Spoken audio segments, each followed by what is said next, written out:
বাইরে বৃষ্টি পড়ছে, ঝাল ঝাল খেতে ইচ্ছা করছে, তাই দেরি না করে বানিয়ে ফেলবো কলকাতা স্টাইল চিলি সোয়া। যা কী কী লাগছে, লাগছে ক্যাপসিকাম, টমেটো, পেঁয়াজ, লঙ্কা আর রসুন। তার সাথে কর্নফ্লাওয়ার, ডিম, নুন, গোলমরিচ, চিনি। তার সাথে সোয়া সস, চিলি সস, জল, তেল আর হ্যাঁ, সোয়া বড়ি বা সোয়া চাংক তো লাগছেই। প্রথমে একটা বাটির মধ্যে দিয়ে দেবো বয়েল করে রাখা সোয়া চাংকগুলো। তারপর দেবো পরিমাণ মতো নুন আর গোলমরিচ ঝাল অনুযায়ী। তারপরে দিয়ে দেবো 2 থেকে 3 চামচ মতো কর্নফ্লাওয়ার। আর দিয়ে দেবো অল্প পরিমাণে সোয়া সস।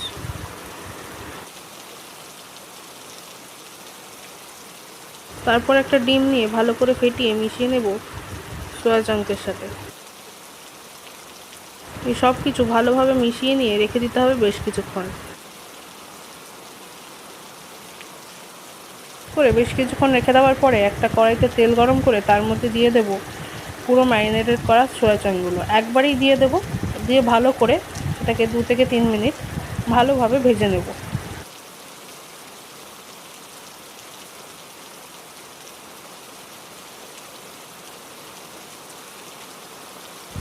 ভালোভাবে ভেজে নিয়ে যখন দেখব একটার সাথে একটা লেগে যাচ্ছে না, তখন সেটাকে গ্যাসের ফ্লেমটা অফ করে দিয়ে আমি নামিয়ে নেব।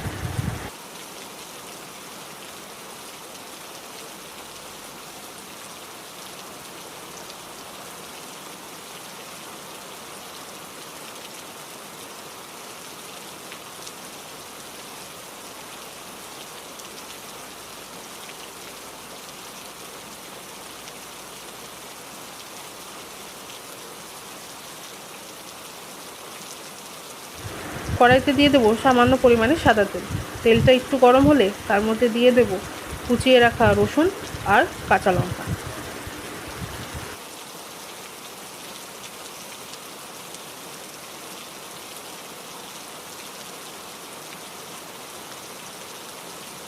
ভালো করে এবারে রসুন কুচি আর লঙ্কা কুচিটাকে ভেজে নিতে হবে।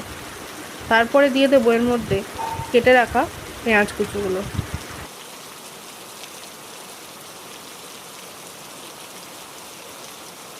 পেঁয়াজটাকেও বেশ খানিকক্ষণ ধরে ভালোভাবে ভেজে নিতে হবে, একটা লালচে ভাব আসা অবধি।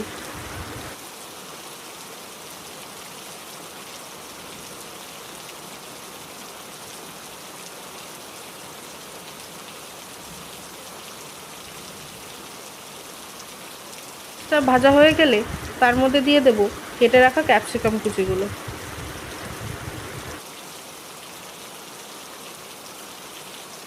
ক্যাপসিকামটা ভালো করে ভেজে নিয়ে তার মধ্যে দিয়ে দেব টমেটো কুচিগুলো।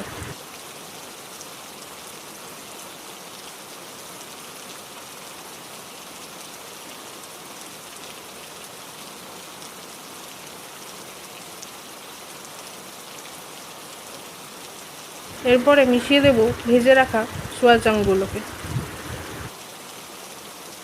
ভালোভাবে মিশিয়ে নিতে হবে বেশ খানিকক্ষণ। তারপরে দিয়ে দেব সামান্য পরিমাণে জল।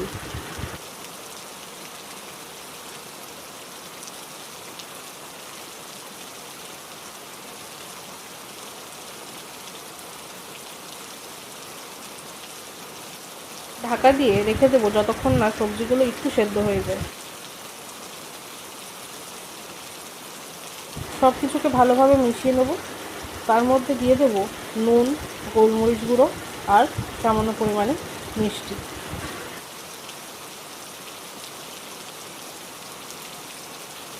এর মধ্যে দিয়ে দেব চিলি সস আর সয়া সস।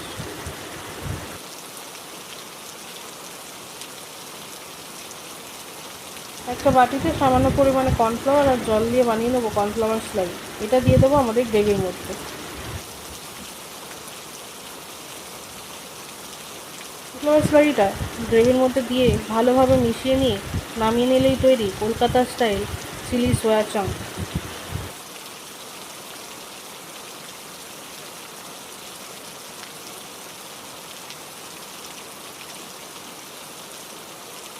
রেসিপিটার সাথে পরোটা, রুটি, জিরা রাইস, ফ্রাইড রাইস বা প্লেন রাইস সব কিছুই ভালো লাগে।